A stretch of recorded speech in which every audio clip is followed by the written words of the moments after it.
introduce other people on the panel, or I could let you introduce yourselves. Sure, I'll let you introduce yourselves.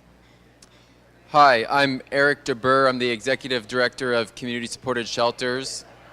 And Community Supported Shelters builds and places the Conestoga Hut micro shelters, and also builds and operates the city-sanctioned homeless encampments called rest stops, which we call safe spot communities. I'm Todd Boyle, and I am an advocate for first decile of income people, and especially the bottom 20% who don't make enough money to pay the rent in Eugene. So that's basically my advocacy role. I lived in a truck for some years during the 70s, and then I went to college and had a life, but now I'm back. I'm back. My name is Elias Ansari. Currently, I'm a Express personnel employee, former employee, I guess, and currently homeless and struggling to advance myself again. I'm Otis Haschemeyer. I'm a local writer, and I'm Zandi Zinke's partner. That's probably mostly why I'm here. No, turn your mic. Okay. Otis is not feeling too well. We have both been sick for a couple weeks, but we've been fever-free for over 24 hours, so we're not contagious. But so we'll see if Otis is able to do the presentation that he was planning. So I just want to give you an overview of what the panel will cover. Eric is going to talk first about community-supported shelters, which is just one of, there aren't many options in the city for unhoused people, but community-supported shelters is one that he'll talk about and is pretty awesome, and we would really like the city and the local governments to support an expansion of a model like CSS. So you can, when you listen to him, you can also keep in mind that this is a lower cost model that majorly improves the lives of people who are unhoused. And then we'll hear from Todd, who has really awesome ideas that run counter to the sort of trickle-down economics model that so much of the idea of ways in which we can help people run, relying on trickle-down economics. He's really interested in empowering and realistic options that can really help the numbers of people who are struggling, who are either unhoused or very close to it.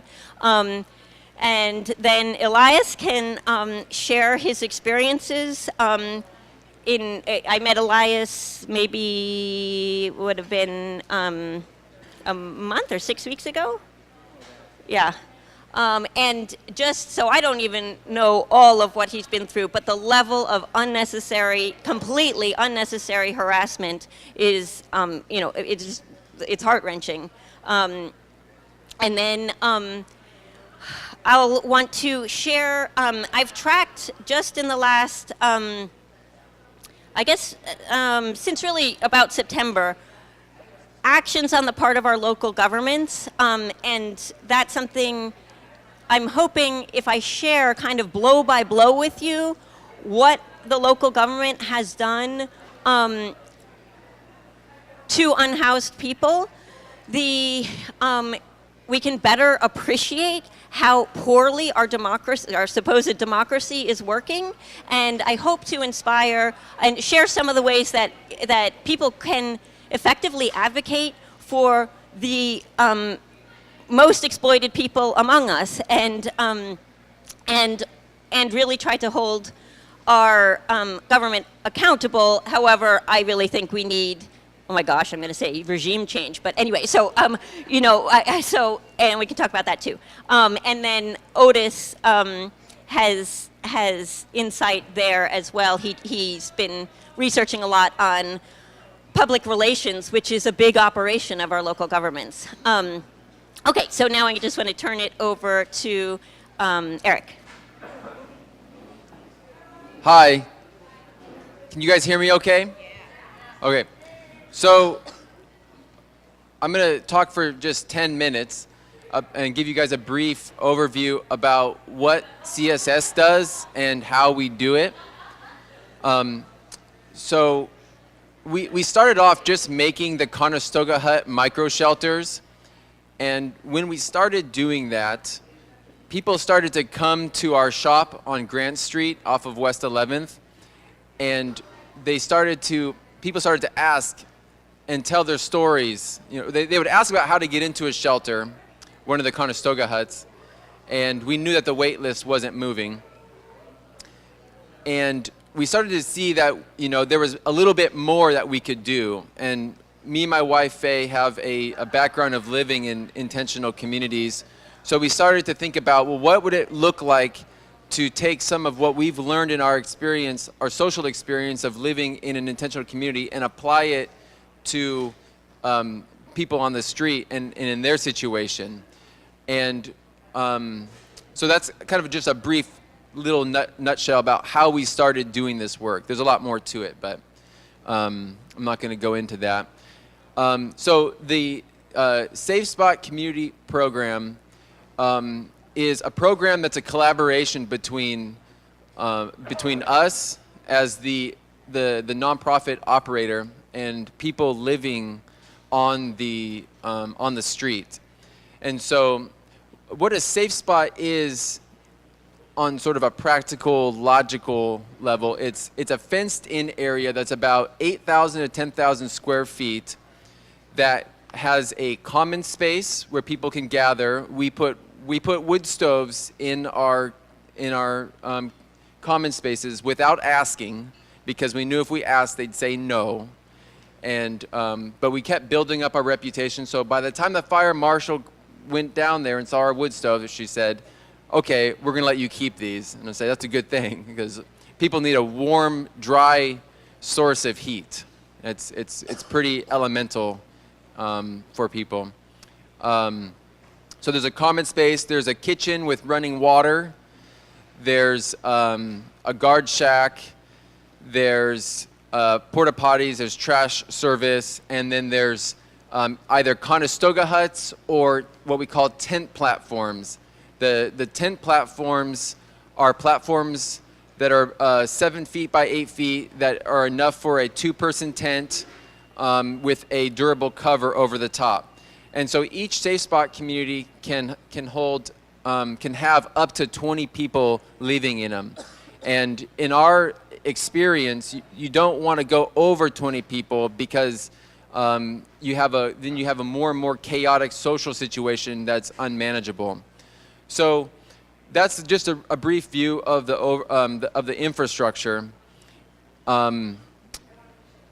So we also have like a bit of a social program involved in all this, which is really sort of the software. If the infrastructure is the hardware, the social program is the software, and it's critical. When we first started doing this work,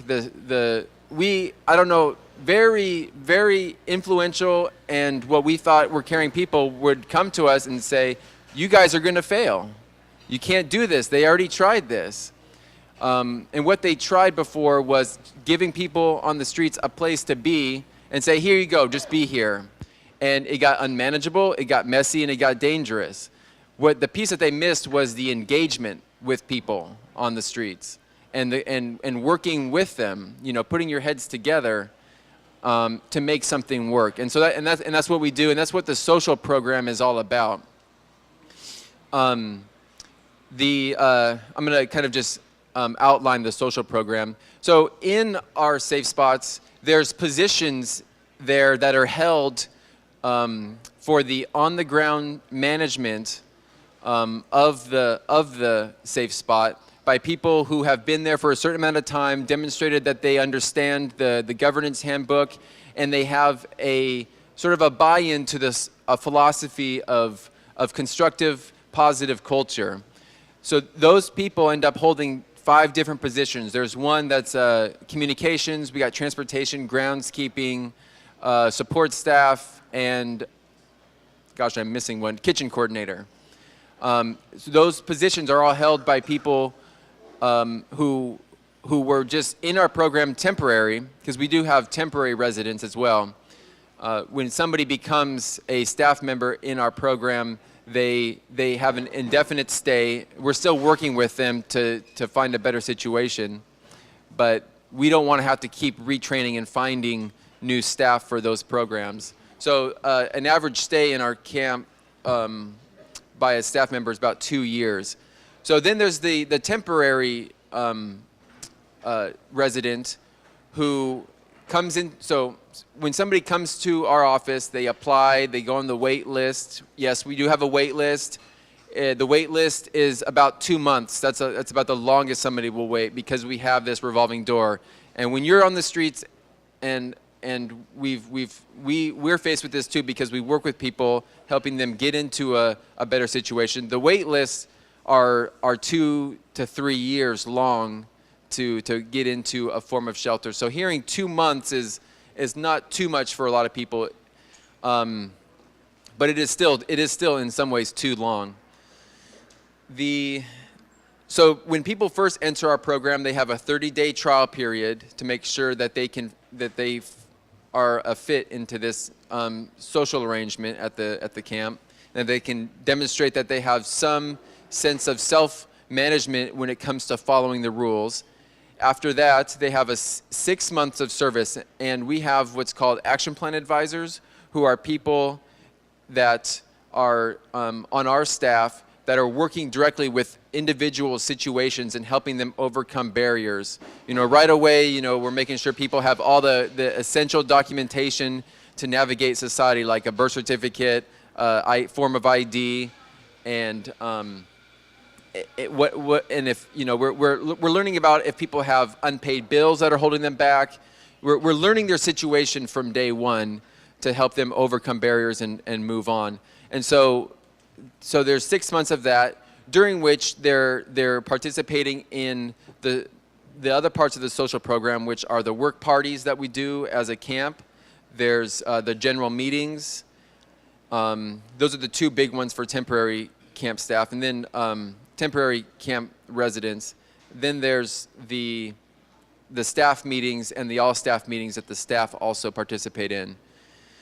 So we keep people busy, we keep people focused when they're in our program, and that tends to help people build camaraderie with each other and have a little bit of structure while they're there, giving them a sense of stability. So that's about 8 minutes. I'm going to talk a little bit about the Conestoga Huts, and so you can understand those, and then there'll be time for questions later. The Conestoga Huts are a modular shelter which can be put together by volunteers in a matter of about 2 hours. It takes about 2 hours to put the components together.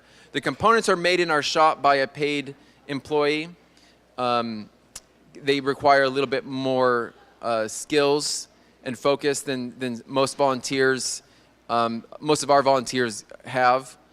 But our volunteers are essential in putting the huts together on site. They can also be taken apart and refurbished and put back together, because we know that some of the clients that we're going to serve are going to live in this little structure very hard, and we don't want that shelter to go to waste. The Conestoga Hut is 60 square feet of space. We provide a bed, a vinyl mattress, kind of a dorm-style mattress, a carbon monoxide smoke alarm, and sometimes if the huts are at churches, there's electricity, and we provide a little oil radiator heater and a locking door, which makes a big difference when you're on the street. And I wanted to point out that over at the table coming in, we do have a sign-up sheet. I do highly encourage people to sign up for a Safe Spot community tour, and our outreach coordinator will get a hold of you and let you know when our tours are, where you can also meet the folks that live in our program and hear directly from them how the Safe Spot communities help them achieve stability and peace of mind in their difficult situations. All right, thank you.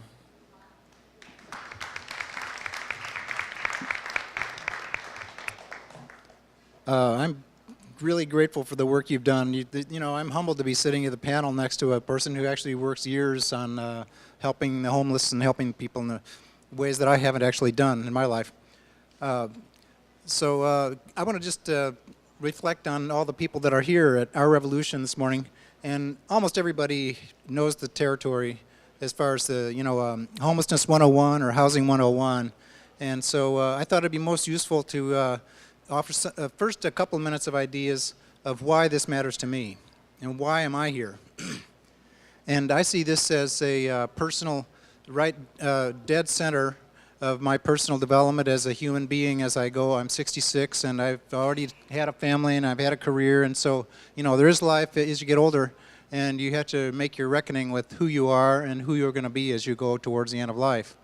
And we are in the middle of a revolution in the world that looks a little different from the revolution of, you know, the 1800s or the 1900s, and because it's a little bit more gentle, and it's not, you know, you don't have people running up and down the street with guns, but at the same time there's a struggle taking place for humanity to give expression to its next stage of evolution.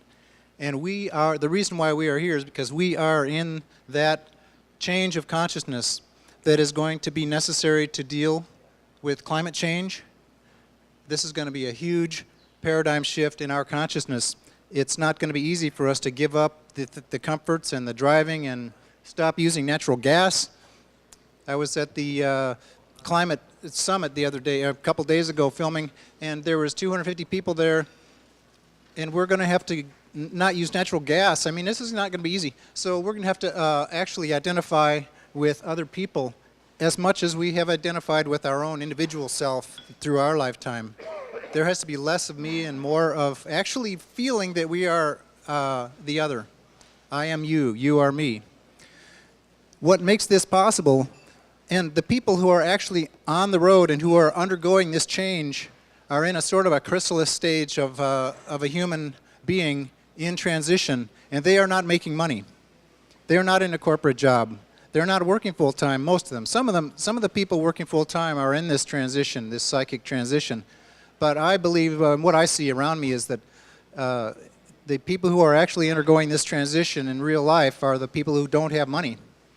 And it's because we have enough houses have been built, and there are some resources, there's food. It's possible for a person to unwind, deal with their stuff, and proceed into the next stage of their lives, you know, in a place like Eugene. And that's why Eugene has always been a healing place. Eugene is where it's at.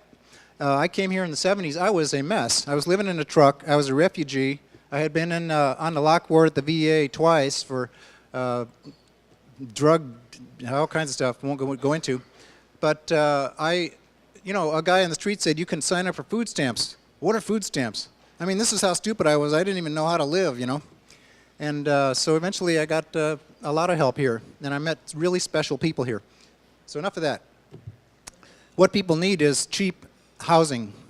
And you know, I've been going to the city meetings for the Planning Commission, Housing Tools and Strategies, and the city and all of its employees have zero aptitude for cheap. Repeat after me. Zero aptitude for cheap. We need cheap housing. It can't be, you know, even the public housing agencies are building housing for $250,000 a unit. So we've seen them arguing over the construction excise tax, over $1 million, and that's enough to build 4 units of gold-plated apartments. And meanwhile, there's 40,000 people in Eugene living on less than $1,000 a month. That's 10,000 times more than the stupid CET at the rate they're spending, the rate they're building public housing. And I don't want to sound like a Republican here, because the private sector is even worse. The private sector is building housing. You know, they sat in the Housing Tools and Strategies and said they can't build a house in Eugene for less than $400,000 because they couldn't find any lots for less than $100,000, and they can't build a house for less than 3 times the price of the land. And so anyway, you know the story. The public sector is selling Eugene one house at a time. And the turnover, by the way, the turnover in Eugene, 17,000 people who live in Eugene didn't live here a year ago. It's from the ACS.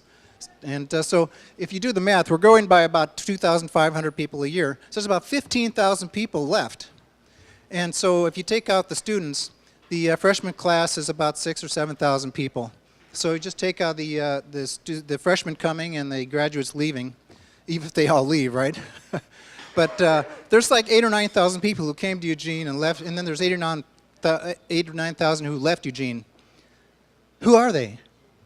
Well, the people who left, a lot of them are the displaced, low-income people who can't live here anymore because they don't have the money. And then the people who are coming are people like me who came arriving at the end of life with just enough money to buy a house in Eugene. And so there's a gradual replacement. Everybody knows this. This is gentrification 101. Well, that's the scale of it, is 5% of the population, because there's 180,000 people. And, okay, so that's, what is that, 3% of the population turnover. And so it's a gradual drip, drip, drip of losing the people who are non-monetary people. That's your poets, artists, musicians, people of the faith. Who else? Teachers. Well, even they have a paycheck. A teacher who's employed is not in the bottom decile. They're bottom 2 deciles. They're not living on $1,000 a month. Private teachers, right? Oh, who else? Care providers. Let's go. Elders, Native Americans, people of color, immigrants. Everybody who who isn't tapped into the money printing engine of America, where they print the money on Wall Street, they spend it into circulation.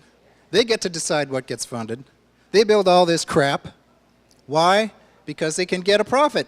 Because they can draw interest. They don't invest in anything that doesn't pay back. So they're going to come in here with the money. Wall Street decides the entire construction of the city. We don't get to choose. They build everything. So the people who are not tapped into that, either on the first spend, they're going to build the building, or the second spend, you're the people who built the building spent the money, right? So you can either walk their dogs or fix their car or serve coffee for those guys. If you're not in the first or the second or third spend, then you're down in the first decile and you don't have any money. You know, a lot of people on Social Security can't live because it's $600 a month. So where the action is now is we want cheap. We want the right to have land. That's core. That's been a historic need for land. And how much land do we need? We need at least 1,000 square feet. 1,000 square feet is 25 by 40. 25 by 40 is well enough to park your RV, your camper, build your tiny house, and live a life with dignity, and not to be tormented and driven insane with stress because you don't have a place, because the rent's $800 a month. So we want to own it. We don't want to be in this renting deal forever where you're always paying rent. I mean, that's a step, right? It's a step in the right direction. But Conestoga Huts, you know, what would the Conestoga, anybody living in Conestoga, they'd be over the moon with happiness if they could have 1,000 square feet. Okay, so how much is 1,000 square feet in Oregon? The city of Eugene bought a square mile of land out by LCC in 2 parcels. The Arley Park parcel is 500 acres, and the Moon Mountain parcel is 100 acres. That's 600 acres. There's 640 acres in a square mile. That's enough people for over 30,000 people to have 1,000 square feet. 30,000 people. That's going to take care of the bottom 10%, that's the bottom 25% of Eugene to have a piece of land. And how much did the city paid for that land? They paid $200 for each one of those pieces of land. That's 200 square feet. We were just being screwed, guys, you know? Can we get real about this? There's so much land in Oregon, I can see it from space. You get on Google Earth, you can see all the land in Oregon. And there's a lot of wood, too. 3 billion board feet of timber are harvested in this state every year, and it all goes on railroad cars out of the state and out of the country. We'd like to have like a 1 or 2% timber tax in kind so that you can just bring that truck up over here and you can just lay down some wood for us to build our tiny house with, because we live here and we want some of the wood too. So that's a timber tax in kind. Why not? Well, the timber lobby is amazing. They're going to block anything like that. But okay, how much is the cost of land in the city? The cost of land that for the River Road affordable housing and the Lombard property and the other property out here on Franklin Boulevard that they're going to build is around $3,000 to $5,000 per apartment. And so what I'm saying is the public housing agencies are going to take that $5,000 piece of land and they're going to put $250,000 worth of cost on it, and that's so oppressive. Someone has to pay that. Taxpayers have to pay that, and the renters have to pay that. The rent is not really going to be that cheap in the public housing, you know. That's because they're overspending on the build. Just give me the damn land, okay? Give me the piece of land. I'll give you $5,000 for a piece of land, and then you own it for life, and you don't have to pay rent. We want the land. They're withholding the land from us. This is a land struggle. This goes all the way back to the Middle Ages in England, the enclosure movements. We want the land. And so, as you go to the city planning commission, you go to the city council meetings, and you hear all the blah-de-blah-de-blah, and then you hear the NIMBYs. There's 44,000 residential lots, 44,000, and the 38,000 of them are more than 6,000 square feet. These are ginormous lots. I mean, I have one of these lots. I don't need 6,000 square feet. It's 133 feet long. What do I need that for? I'm retired. I don't want to mow the lawn. I don't want to pay the taxes. Let me sell off 1,000 square feet to him and 1,000 square feet to you, and then we can all be happy and we won't have all the stress. No, it's against the rules. And they just go nuts if you talk about partitioning or if you talk about ADUs. We want the right to build an ADU. I'm not allowed to build an ADU. It's ridiculous because I don't have 7,000 square feet. You got 7,000 square feet before you'd be allowed to build an ADU in the part of town where I live. Get me started. So when you go to these, just remember one thing. They have no aptitude for cheap. They don't. They don't have any aptitude for cheap. They can't do it for you, and they don't even recognize it when you try to do it for yourself. And the other thing is it's about the land. It's not about all this blah-de-blah-de-blah-de-blah. It's about they're withholding the land, and we want the right to have land. Thank you.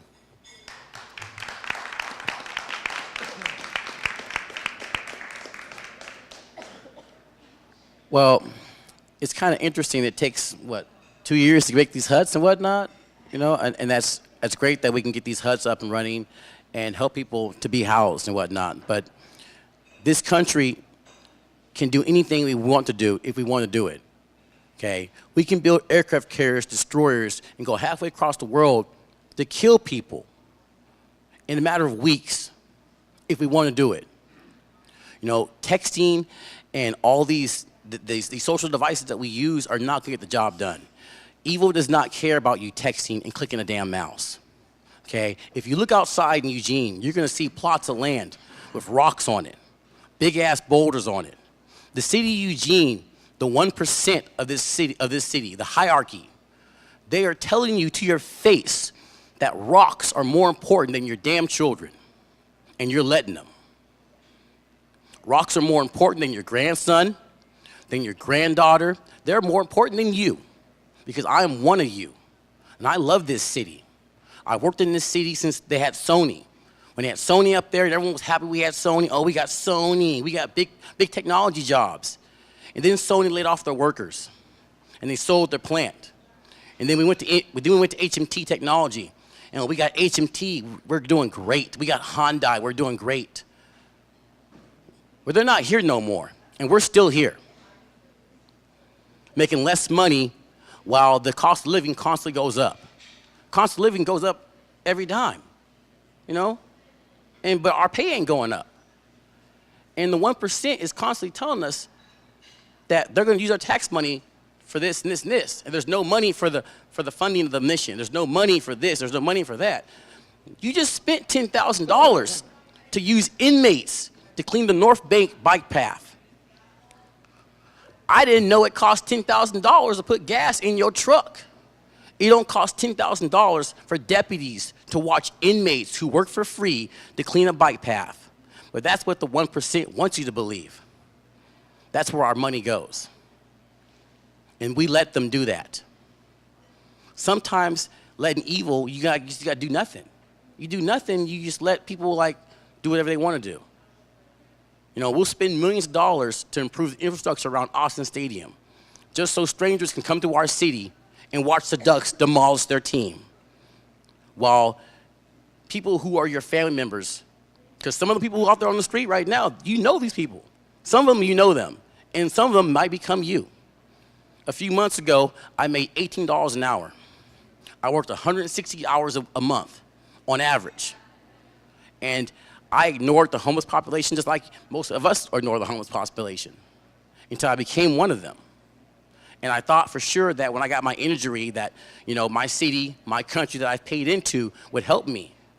But they don't care about that. The only thing they care about is you can't work for me right now. So we'll let your bills pile up until you're homeless. And then when you're homeless, you're camping. You're not camping. You're trying to survive, man. Okay? Some people out there who are homeless are part of the problem. They're out there, they don't want to work, they're lazy. But some of those people don't want to be there. Some of those people, they like to work.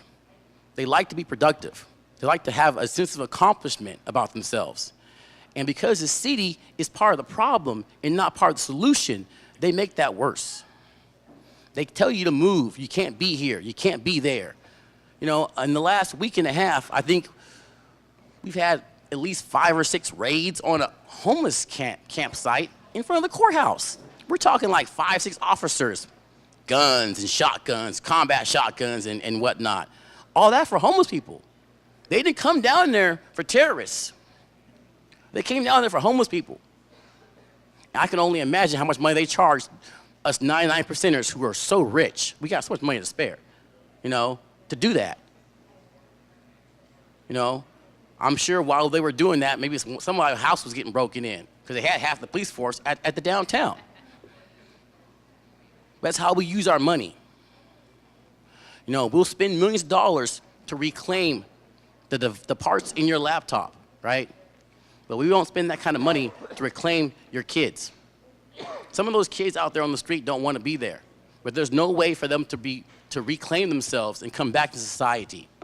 We need a better system to reclaim people who don't want to be there, who want to be productive, you know, who want to do something with themselves. And it's ridiculous that we don't have that in this city. Eugene used to be a caring city, and it's not that way no more. And it's kind of disgusting to me that it's become that way. The 1% does not notice this. They don't care about this. The only thing they care about is their money. And we need to find ways to organize ourselves better to make them notice us. If all they care about is money, don't give them our money anymore. Maybe we should do some boycotts, some walkouts, not go to their mall, do something different to make them notice us, even if it's only for a day. If the 99%ers didn't go to the mall for one day, how much money does that cost people like, you know, the hierarchy and whatnot? How much money does that cost them? They look at things like that. They don't think they have to notice us when we're still giving them our money. I wouldn't care about you if you gave me your money still and I got away with it either. But I appreciate, you know, what you guys do to help us out. You know, all the people that have done to help us, like bringing us propane, it's great. You know, it is great. But all that is putting Band-Aid on a laceration. You know, you might slowly bleed out, but you still bleed out. We need to start at the top. We need to figure out why we can spend thousands of dollars to hurt people and make people hate you. And we won't spend thousands of dollars to, like, here's a piece of land with some quarter potties, and we're gonna help you become citizens again. We're gonna give you a way to rejoin society and come back. You know, since the 90s, we've renovated the mission and we've added a few campsites since the 90s. It's not a whole lot. The city of Eugene has more than doubled since then. So why hasn't our help for people who have fallen down doubled? We have 1% taking all the money, and we need to stop that. We need to let them know that we see it, we don't like it, and that we're going to do something about it, other than just likes and dislikes on Facebook. That ain't doing nothing.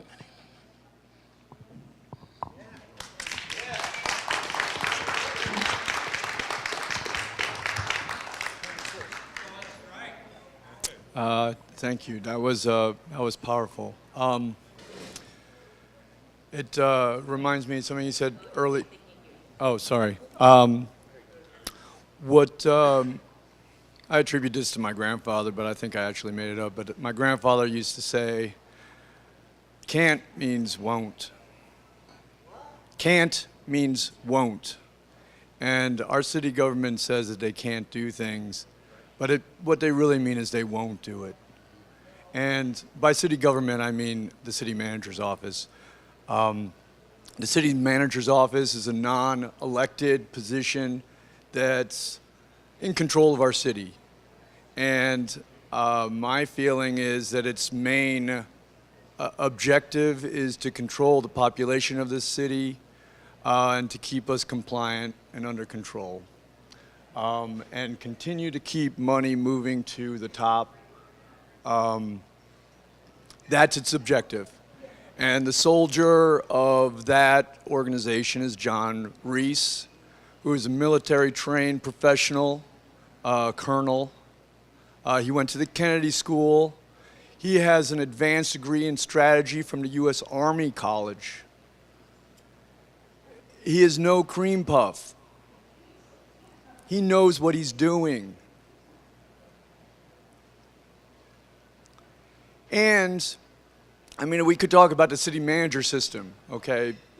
It originated in 1908, and it was put forward a bunch of guys, white guys, and it's still, there's 3,500 cities in the U.S. that are controlled by city managers, unelected managers that control the budget, they control enforcement, they create policy because they're professionals dealing with an amateur city council. We're talking amateurs that do not know what they're doing, that work part-time, that are fed all of their information from the city manager's office. They create the policy. So we have at our city level, you have to try and understand, our city manager has much more power at this level than the President of the United States has at his level. Because the President of the United States does not have the power of the purse. John Reese spends $722 million a year. Everyone he spends money to, those are his friends.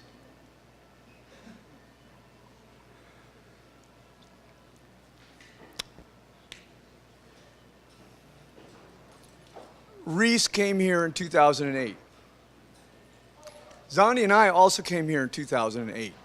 Our daughter was 1 year old. We left Knoxville, Tennessee. We had gone canvassing for Obama.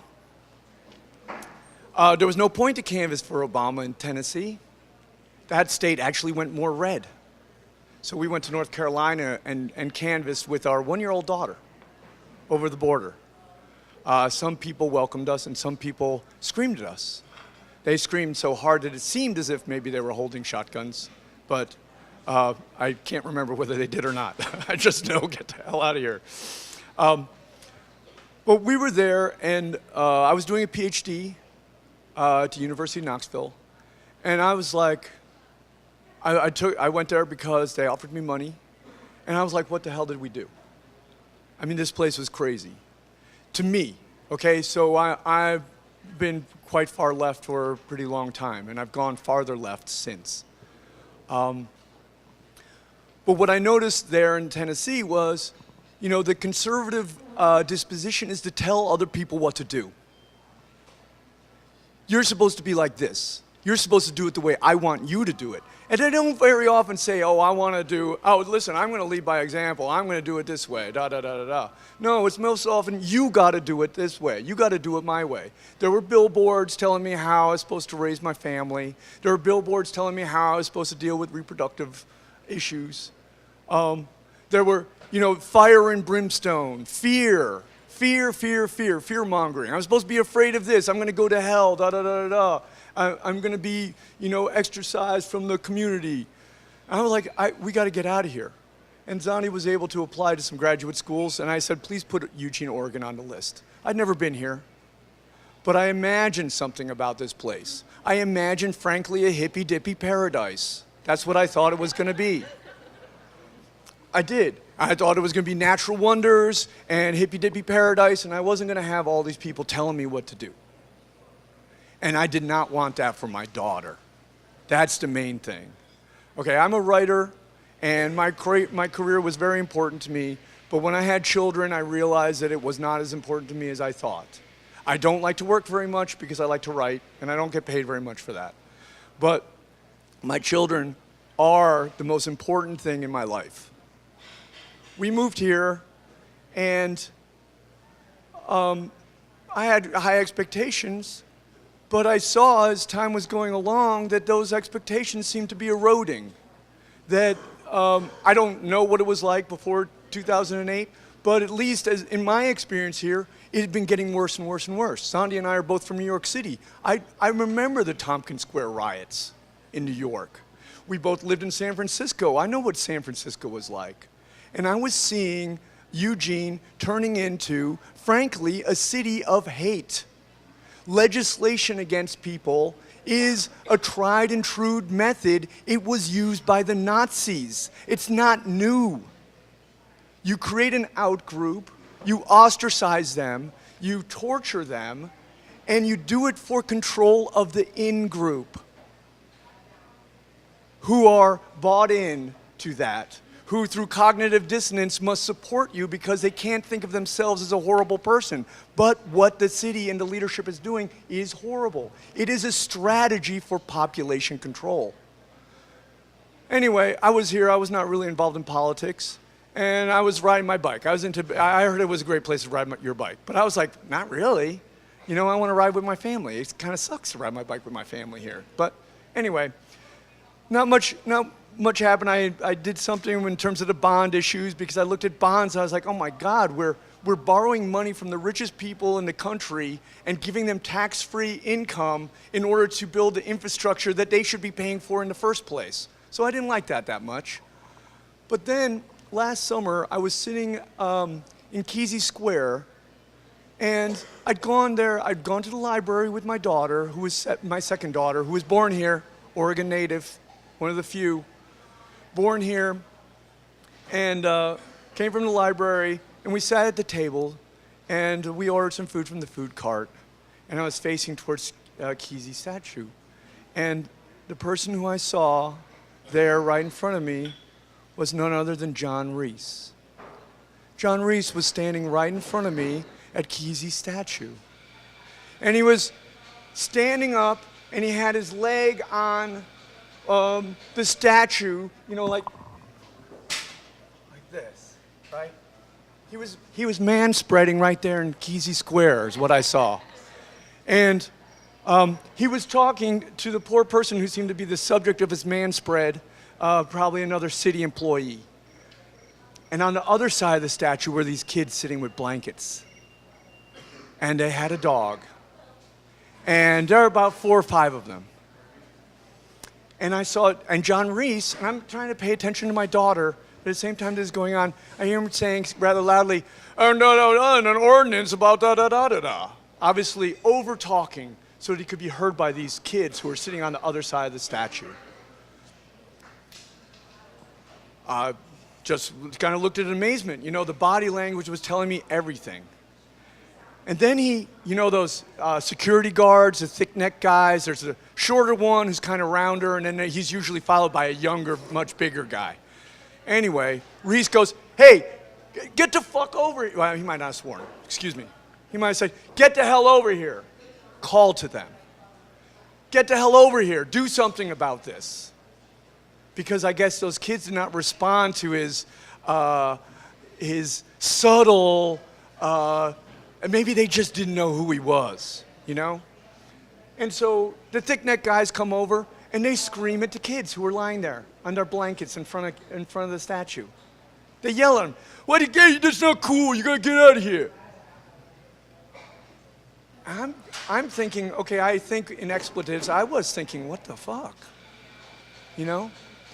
Then they sort of moved on. They didn't know what to do. They had their own problems. You know, I don't know. They maybe felt the conflict of being directed specifically by John Reese to yell at kids. And so they moved on a little bit. And John Reese got on his text. And then only moments later, the police came. po-po on the scene. And they started just doing the po-po thing. Oh, well, what's your name? Who are you? Da-da-da-da-da. Just taking your information. Just taking your information. And then sure enough, they issued tickets. And then the kids were gone. I will tell you something about me. I would never do that. I think there are different kinds of people in this world, I'm afraid to say. There are the people who would never do that. And then there are the people who will. And I'm like, this person is in charge of Eugene? This is the person in charge of Eugene? This city has been sowing hatred. Ovid Neal was killed on the streets of Eugene in October. I saw an article about people lighting someone's tent on fire. Are you kidding me? And this is the town I brought my family to. And I saw too with these kids that my daughter could be out there and John Reese could do that to her in just a number of years. And I don't want that. So I wanted to share just those blow-by-blow moves that the city has taken. Since basically in September, a case brought by a person in Boise, Idaho, who was unhoused and being criminalized. There was a Ninth Circuit Court ruling after the case lasted, I think, almost a decade. In September, the ruling came in that it is unconstitutional to criminalize behaviors that are the results of being homeless when there is no place to go. The only thing that qualifies as a place to go is an indoor shelter that is it has no religious affiliation, etc. We do not have that in Eugene, period. So it is unconstitutional for our own ordinance against camping is currently unconstitutional. And so what the city has done since then is found, they know that if they jail or ticket someone for camping, they are in violation of the Constitution. Right? So what they are doing is, and this is how ill our democracy is. They are finding ways around that. So one of the regular ways is criminal trespass 2, which with the criminal trespass 2, buildings can just have on file a letter saying, nobody can lean against our building, no one can be here, just standing here, etc. And as long as that's on file, the police don't even have to give a warning and they can just jail someone. But something, and they do that lots. Something else they're doing is simply just having people move and move and move and move again. And they put up posts, flyers that say scheduled cleanup, okay?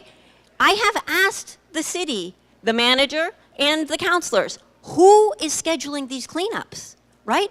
This is clearly just an effort to circumvent the law, right? And it's not okay for our government, which is supposed to serve the people and uphold the Constitution, to be circumventing the law, right? But they won't give me an answer. No answer, right? So Elias, after he moved from the sanctioned camp, and we'll get to how that even existed, but they evicted people from there, he's had to move something like 10 times in a couple weeks. Do you know how hard that is to move, to scout out a new location where you'll have the minimal chances of being moved again, right? Figuring out how to pack up all the stuff. Do I go to he had a temp job, he's saying, I don't know whether to go to my temp job or save my tent. Well, if he goes to his temp job and he has no tent that night, he's going to be pretty screwed, right? In fact, it could be deadly, right? And then, very hard to form community, right? You feel safer if you have some friends you're sleeping with near, right? But this is constantly broken up. And I wanted to I could hand around my phone, because these rocks that Elias is talking about, you know, you can't even believe it unless everyone's just welcome to look at my phone. Hopefully, they clear a camp and then spend money on these big boulders all over the place. So the amount of money that the city is spending just moving people on, moving them on, moving them on, moving them on. Okay, so now there's something called the TAC report. The city and the county just invested $80,000 for consultants from Boston to come up with a plan that would, I don't want to, I can't even, because I think it's propaganda, I can't say solve homelessness, but the idea is to majorly reduce homelessness. And the thing is, the people that provided this report, they said, you know, this is meant to work if all 10 of our recommendations are employed at once. And so you can't, it's not really going to work if it's piecemeal. We already, I mean, all the officials are saying, you know, how could we possibly take all of these on at once? So we already see that it's not quite going to work. I want them to take action on the TAC report. However, and the projections for that are about 3 years out, and one of the recommendations of the TAC report is a 75-bed, completely low barrier shelter that in a central location.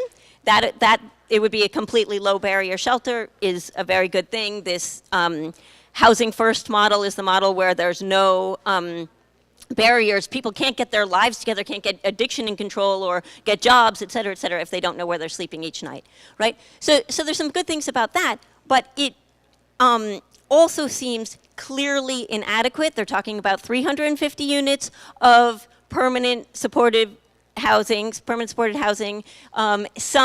There's a thing called rapid rehousing where you give some assistance to keep people or to get them rehoused quickly, things like that.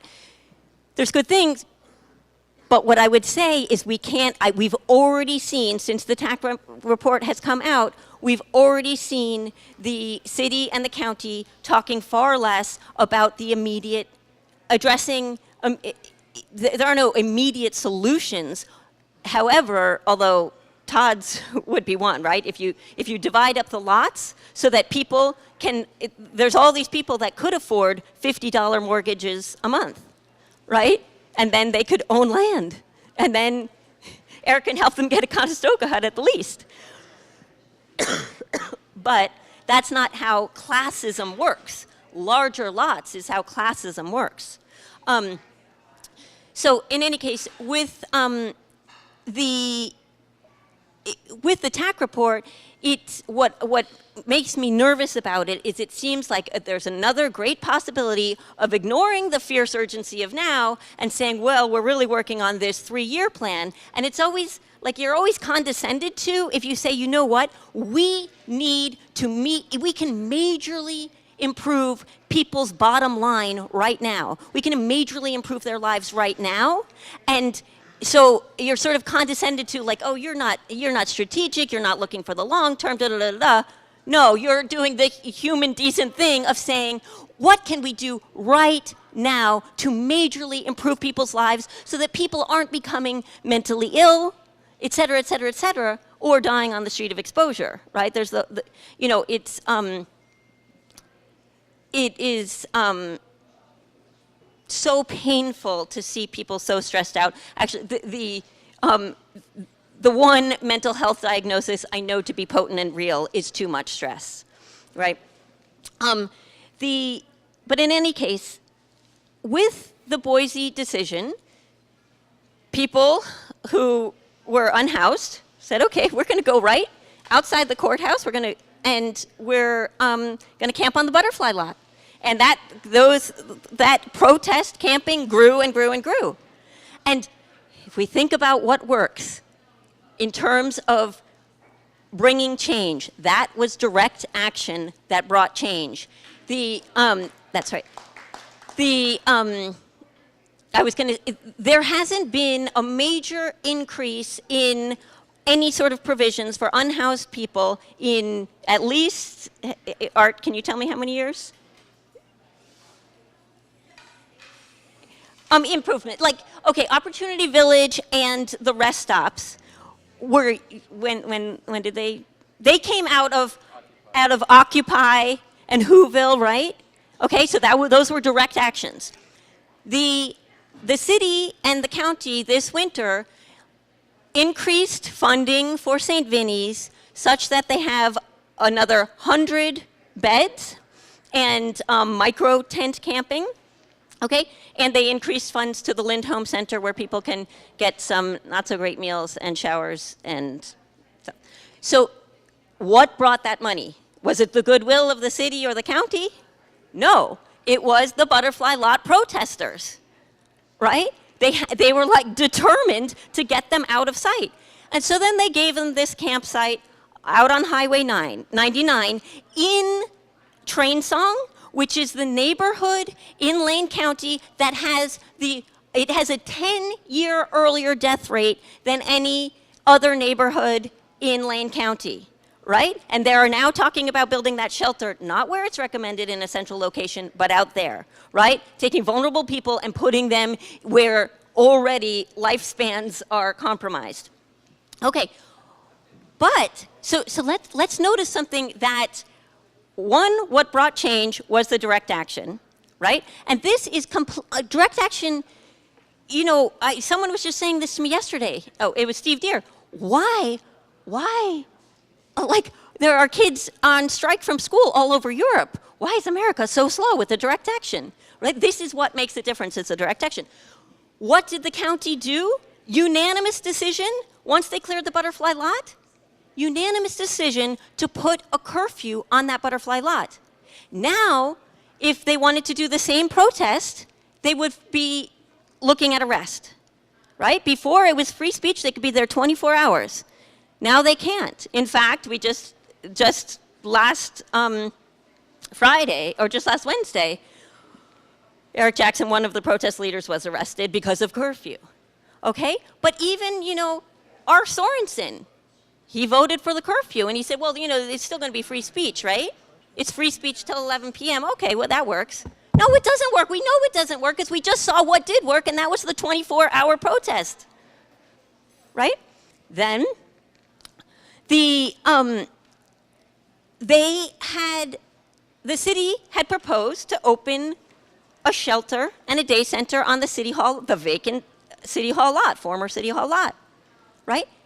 They canceled that under the excuse that, oh, they would just join with the county, who had opened up land out there, because they also desperately wanted to solve the problem. It doesn't look good for them either, right? But we said, well, why can't we have both? We clearly need both. We know we need a day center downtown, and we know that there are medically fragile people who can't be out on 99. Right? 99 is, first of all, it's full of rocks. You should see people trying to get across that with their walkers. It was totally, totally pathetic. But here's what I want to point to in terms of our democracy seriously not working. Nobody could get an answer, including the counselors themselves. Even 2 months later, Betty Taylor, at a council meeting with the staff that is supposed to serve her, they are saying, I still haven't gotten an answer for why we couldn't have the City Hall lot. The city staff is supposed to report to that council. Okay. Emily Semple recently asked, with the CET tax, the construction excise tax. This is a state-enabled tax that cities can use to get funding for affordable housing. There are 9 cities so far who have passed the CET tax, and 7 of them have done it at a full 1%. Corvallis has done it at 1.5%, and then somewhere else has done it at 0.5%. Okay, you know what the city brought to our council? They brought us a 0.33% CET tax. Okay, and then it's going to go up to maximum 0.5. Okay, despite that we have the second tightest housing market second to Seattle in the whole nation, right? And so why are they doing that? Then also, they are doing this thing where actually for the first 2 years it's just purely a shell game, no new money whatsoever from the city, because any money taken from the developers will be given back in SDC charge waivers. Okay, so that's a shell game. So, Betty Taylor was like, I'm not doing a shell game, it's just dishonest, I'm not doing it. The rest of them were like, I'm a little confused about why we are doing this. Okay, but then they're putting a cap on the CET tax that the most anyone would ever have to pay would be $1 million, even if you have a $200 million development, which we do have under Nike, 200,000 new Hayward Field construction, which is not UO, it's not public, it's private, because that's the little loophole thing they do. Okay, so that we do have a project right now where someone would have to pay more than $1 million. Why would you cap it? A max, right? We want a max income, right? Maybe, but instead they're doing max taxing here. Okay, so they proposed this max tax. So Emily Semple said, why would we cap it, right? Why shouldn't everyone just have to pay, if it's going to be 3.33% or 5% or 1%, whatever it's going to be, why shouldn't everyone have to pay that? And the city staff person said, it's a reasonableness test. Okay? That is corruption. Yes, thank you. That is corruption. It's a reasonableness test? What the fuck kind of jargon is that? Right? What is that? And these, again, this is the city staff that is supposed to be working for the people, working at least for the people we elect. And they give Emily Semple that completely BS answer of a reasonableness test? It is totally unreasonable that the more money you have, the more money you get to keep, right? I mean, it's mind-blowing. And we still can't get an answer for why the City Hall thing was canceled. Oh, and then now they're proposing a public safety payroll tax. So money will be taken from everybody's paychecks for a $23 million a year increase for public safety. Okay, what will this go towards? Well, 10% will go towards the fire department. I'm not having too many issues with the fire department, fine. 80% will go towards the police force, prosecutors, increasing jail capacity, and municipal court. So that is on the criminalization end, it's 80%. Okay, it's going to bring a greater than 20% increase to our cops on the street. Okay, so this is the criminalization side of it. 3% of the funding will go towards prevention, such as early literacy. Okay, great. I'm for early literacy, but we're talking 3% on the prevention side, and 7% will go to homelessness services, such as the Lindholm Center, etc. So 7% compared to that 80%. Now, let's look at, do we majorly need more cops on the streets? Okay, first of all, that would put us over the average for a city our size. But in any case, the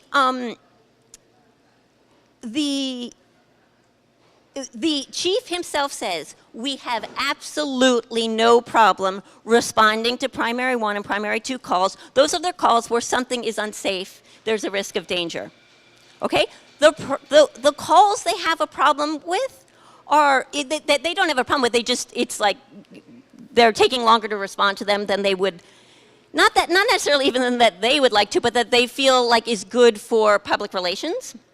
So, and those are livability calls. So livability is, when they talk about the livability of the city, it directly relates to the siting of undesirables, of unhoused people. That is like key in terms of what determines livability. So if you have a city where people are camped out on corners, that is not low livability. Okay, so that's what they want this increase for livability calls. So if somebody calls and says, you know what, there's a kid with a blanket out on the corner, he looks nasty. Okay, then we're upping. We're $23 million, 80% of $23 million a year is for more criminalization, right? Even though the police chief says, it's not necessarily that we can do anything different. Because he knows right now, as long as the Boise decision stands, so I'll just say, last night, I was down they were clearing a camp. They were clearing camps all around the city, again, and it's really just so painful to see people, like, for example, when my kids get sick or whatever, I have my plans for the week, working plans to get done, blah, blah, blah, and, oh, they're sick. And it's like, oh, gosh, okay, that's not happening today, right? And then I'm sick, oh, that's not happening today. Well, every time you have to move, it's that huge headache, and it makes me want to cry to see people go through this again and again and again. Yeah, and so let me just say, I just want to say one more thing on the democracies front, and we'll open it to questions, is that the safe spots, they have taken for years. There's been no expansion in safe spots for several years. Am I correct? For several, yeah. So, and the reason for this is, again, the city keeps coming to council, and the council all says, you know what, these are proven to work, they're really good, we definitely want these, and in fact, they're right now, they're at no cost to the city, okay? They're at no cost to the city, they just have to approve sites. The city staff keeps coming and saying, oh, we can't find a location, we can't find a location. They don't share what locations they've even looked at. And so the counselors, again, say, Betty Taylor just said, I don't even know what sites you've looked at. Emily Semple, I'd really like to know what sites you've looked at. Why isn't this basic information shared? And secondly, why are our own counselors or the city, either one, not looking to use the clear leverage they have? They're constantly saying, oh, well, you have to get neighborhood approval. That is like during segregation saying, well, we're just waiting for a white community to say, come on over here. That's fucking bullshit, right? So I have told them again and again, you can simply say, look, neighborhood councils, you have 1 month. You've had years, you have 1 month, or in fact, time is up. We're just going to designate a spot. And if it doesn't work out, well, these are mobile anyway. Okay? So if there's something egregious, but they don't do that. They're just playing this game where they say, we really like it to happen. The city's not giving us any answers about which spots aren't available, and we're waiting for, the white, the current analogy of an old white neighborhood to be like, yeah, come integrate here. Any case, I hope that. Well, I don't know if it's too much to ask. I'll bring it to leadership and they can decide, not in my presence. But if our revolution might endorse the CET tax at the full 1%, so you guys would have to, but I'll bring that and and the phrasing of it for leadership, and then they can bring it here and you guys can all vote. But that would be terrific, and also possibly. A stance on this public safety payroll tax, which I think is completely lopsided towards criminalization. Right. Oh, and I didn't even get to mention the panhandling ordinance. There's constant assaults. But anyway, Yeah, okay, we'll open it up to questions. It's on that